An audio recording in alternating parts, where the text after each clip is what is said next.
Daniel Portela, médico pediatra. Esse vídeo surge numa continuação do debate da Slow Medicine, que na verdade é o debate que a gente está fazendo lá no Instagram sobre solicitar exames de rotina em crianças sem sintomas.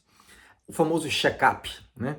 Culturalmente muito aceito e prescrito no Brasil. A recomendação de sociedade de especialidade fazer esses exames até anualmente, né? A partir de um ano, a criança fica fazendo todo ano exames, mesmo que não tenha sintoma algum, com uma proposta de prevenção, de achar algum problema que possa ser prevenido, tá?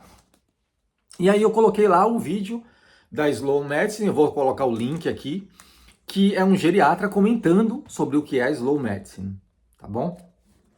Bem, eu vou destacar os tópicos que são importantes para a nossa discussão desse vídeo. Ele começa falando sobre um movimento, né, uma filosofia internacional, que em muitos outros países, né, especialmente os países desenvolvidos, com uma medicina avançada, já se percebe e já se adota há muito tempo.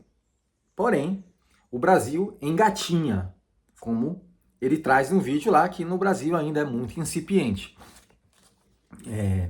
E ele traz lá os tópicos dessa filosofia, que na verdade é um resgate a uma medicina tradicional, a uma medicina mais hipocrática, uma medicina que se apela menos para esses recursos tecnológicos, se apoia mais numa relação ética médico-paciente, onde o médico está ali para informar, trazer informação para o seu paciente e ele vai tomar decisão com base nessas informações, né? E principalmente com esse uso racional, criterioso de medicamentos, exames e tecnologias.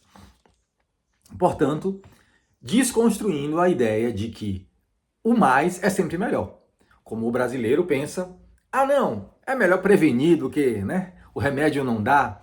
Então vamos fazer mais um pouco, pede mais um pouquinho de exame, pede isso aqui. Não, vamos tratar só por prevenção, né? Vamos fazer isso aqui só para prevenir. Bem, não é bem assim, né?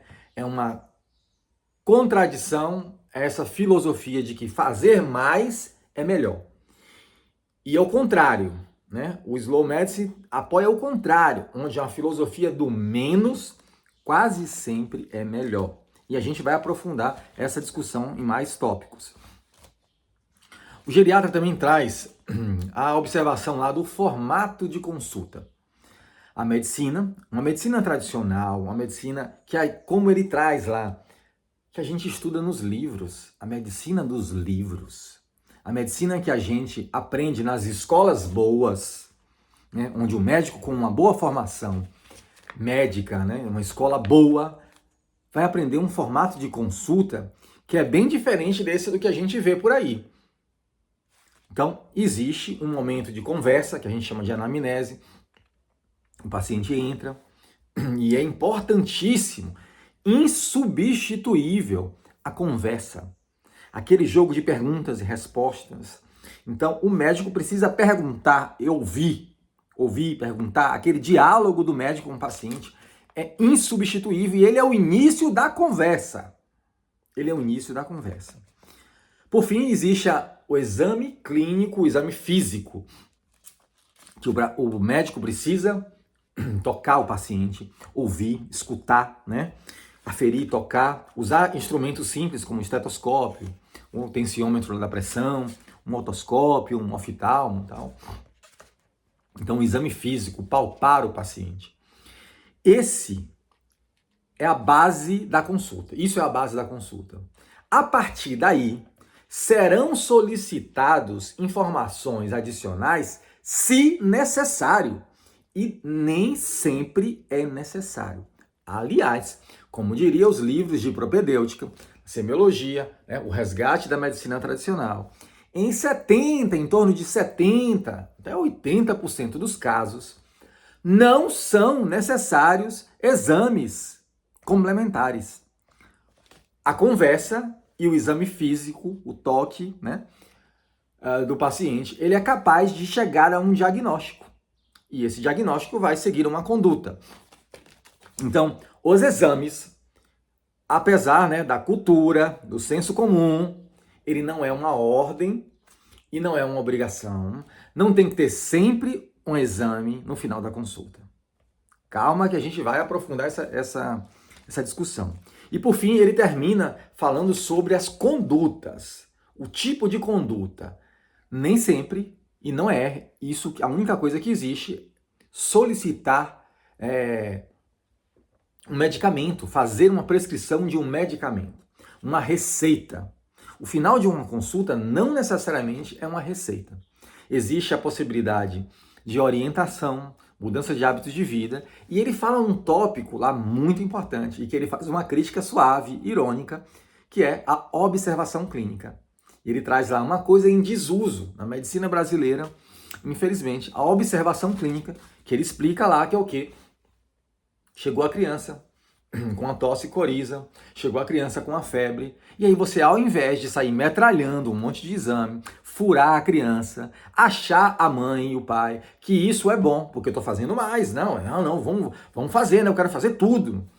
Isso nem sempre é bom. Aliás, pode ser muito ruim, pode ser sofrido, pode causar mais ansiedade, e às vezes a observação de vamos esperar aqui, vamos esperar 24 horas, como eu citei um caso recente de uma criança cardiopata, inclusive, mas estava um quadro gripal, né? Que teve uma febre e a família ficou desesperada. E eu não pedi um exame sequer.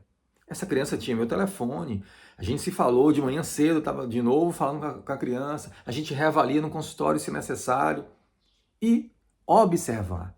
A gente falou, não, vamos observar, ela vai evoluir assim, assim, assado. Essa febre vai desaparecer nas próximas 24 horas, ela vai melhorar assim, assim, assado.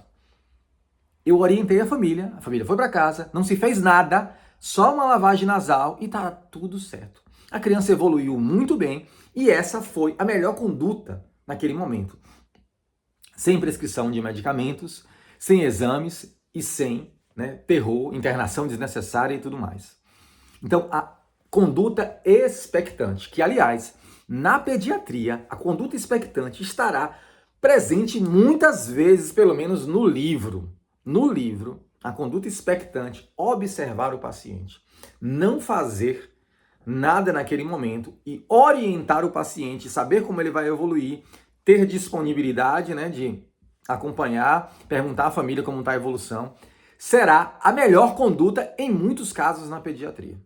Tá? Então, isso é um formato de consulta que muitos países, os países desenvolvidos, estão fazendo. E é o formato de medicina do futuro, que ainda não é o futuro no Brasil, Que é, infelizmente, a nossa medicina aqui está bem atrasada, tá? É uma medicina muito ainda mercantilizada, focada no produto, na venda, no excesso, na venda de tecnologias, no uso excessivo de tecnologias, numa consulta muito curta, sem orientação, sem conversa, Às vezes não tem nem exame físico, nem se pega no paciente. Esse é o modelo brasileiro, tá? E essa falta aí vai fazer muita falta. E outra coisa não vai substituir a base da consulta que foi falada aqui. Então, essa era a ideia passada nesse vídeo, para a gente continuar discutindo esses conceitos aí do excesso e tomando como exemplo a triagem em crianças abaixo, crianças sem sintomas.